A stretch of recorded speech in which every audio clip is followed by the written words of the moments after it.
Alam mo ba na ang isang bilaong pansit can give you a 50% profit? Imagine mo na lang kung makabenta ka ng 5 hanggang 10 bilao per day. So para ka na rin nagtrabaho ng 5 araw. Pero alam ko yung iniisip mo, nandyan yung hindi ako marunong or hindi ako professional magluto. Hindi ako ganun ka-train. Baka hindi ko kayanin. Paano hindi maganda yung lasa? Alam mo ba, I've trained hundreds of home cooks na kagaya mo, na ngayon ay may successful business na. Let me teach you 5 premium pansit recipes na sure na hit sa customer. Unang-una dito ang pansit Malabon sa may Malabon City.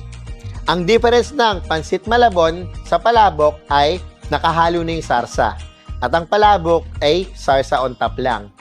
At ang ating pangalawang pansit ay pansit batil patong na nanggaling pa sa Tugigaraw. Alam niyo ba kung bakit batil patong ang tawag dito sa pansit na ito? Ang batil kasi is binating itlog na ginawa nating soup. Yung patong naman is yung mga ingredients pinatong natin doon sa may pansit mismo at nilagyan natin ng poached egg on top. Ang pangatlong pansit naman natin is pansit habhab na nagmula pa sa may Lokban, Quezon. Bakit siya tinawag na pansit habhab?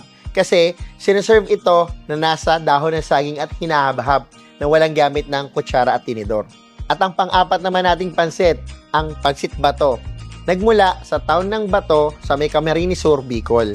At ang pang-5 naman nating pansit, ang hit na hit pang negosyo, ang Mongolian fried noodles.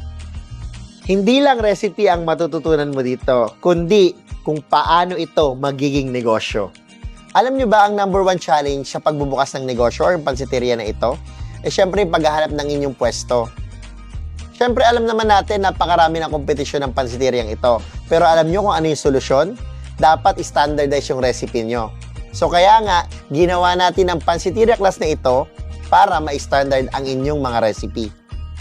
At syempre, sabihin nyo naman, paano naman yung pag-train ng staff? So kaya tayo gagawa ng standard recipe para consistent ang lasa at ang ibibigay nyong quality food ng inyong mga pansit sa customer. Para naman maging sustainable ang inyong business, so kailangan nyo ng matinding marketing strategy. Hindi lang recipe ng pansit ang aking ituturo, pati na rin pagpapak hanggang sa pag-take out at pagde-deliver sa inyong customer. Imagine mo na lang, magkakaroon ka ng extra income o extra negosyo while doing something you love. Ready ka na bang magkaroon ng sarili mong food business? Join Pansiteria online class now, only here at the Bailiwick Academy.